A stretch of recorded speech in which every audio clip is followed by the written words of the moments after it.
Hello everyone. So in this video, I'm going to show you how we can work around the dash outline in ArcGIS Pro. For example, here in this video, I'm going to insert an extent indicator in my inset map here. And I want to use a dash outline for the boundary of that extent indicator. So let me show you a little bit more about this map. I have several maps here. So let me show you this example. Put the display to 25%. I want to put an extent indicator on this inset map. Okay, so I'm selecting this map frame, and here on the map frames, I'm clicking an extent indicator, and this is for Ontario. I'm using this map ON. By default, this adds this kind of boundary outline for the extent. I can work a little bit around the scale of this inset map. Let me a little bit play around. Oh, now it looks good. But here, this thick boundary line, this can be sometimes confusing because we have similar kind of boundary color for the boundary of Ontario and also this circle. So I want to work around the dashed boundary, okay? And here on my right side, this element, the property of this extent indicator is already here. But if it is not here, how you would do? Select this map frame, and here on the left side, if I expand here, here is the extent indicator for this map. So I'm going to right click and click on properties. Then this element appears here. I'm working around this symbol.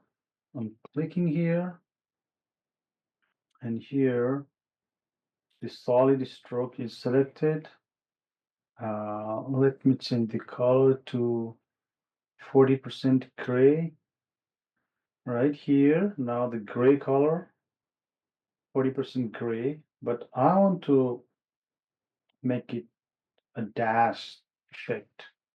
I want to apply a dash effect on this. So here on the element, under this dash effect, if it is not expanded, then you could just click on this arrow to expand here.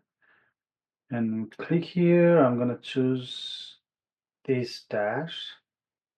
But if I choose this, by default, this you'll see this kind of dash, right? So there is more space between this dash. And how can I change that? One way, I could change a different dash type from here, but what I'm going to show you is I want to use this dash, but I want to work around the spacing between this dash. So how do we do that? Here is a trick. Dash template. Here, these two numbers, this determine how you want to change the appearance of your dash. So here it is 2 and 6.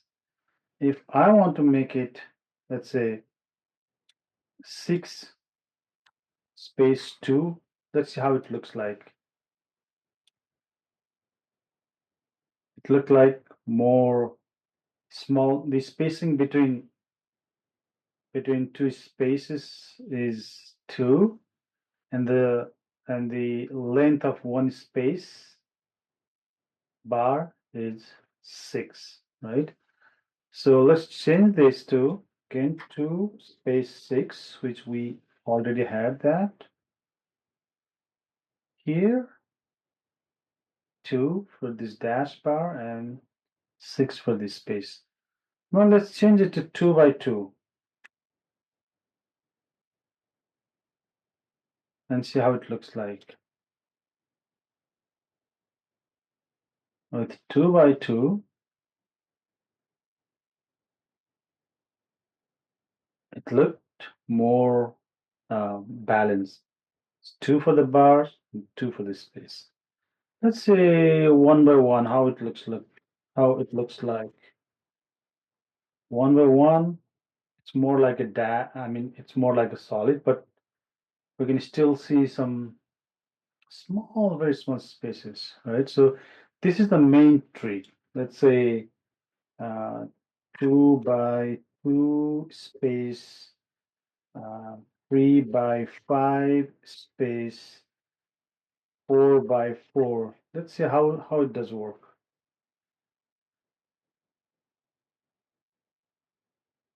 This is giving different spacing, 2 by 2, so, and then 3 by 5, and then 4 by 4, and that is repeating, right? So this is how we can actually work around these dashed outlines and the spacing between dash bars and the space. I want to put 2 by 2 in this case, and I want to apply this. So let me see how it looks like at the actual printout, 100%. This is at the 100%, and here, this is whole province, Ontario, and I can show this dash is the extent indicator of this map.